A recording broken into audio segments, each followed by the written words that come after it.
اس وقت میں جرمنی کے شہر ارفرڈ کے ایسے ریسٹورنٹ میں موجود ہوں جو کہ دوسری جنگ عظیم میں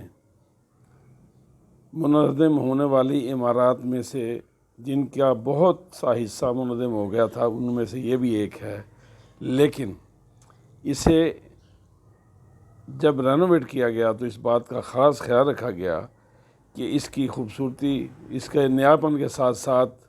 اس کی قدامت جو ہے وہ بھی قائم رہے۔ اس طرح یہ قدیم و جدید کا ایک حسین امتزاج ہے۔ اس میں بہترین کھانے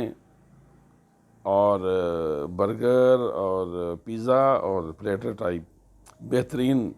کھانے ملتے ہیں اور اس کی سروس بہترین ہے۔ تو مجھے یہاں کھانا کھا کر بہت مزہ آیا اور میں نے محسوس کیا کہ یہ ایک بہترین ریسٹورنٹ ہے اور اس کا لطف خوب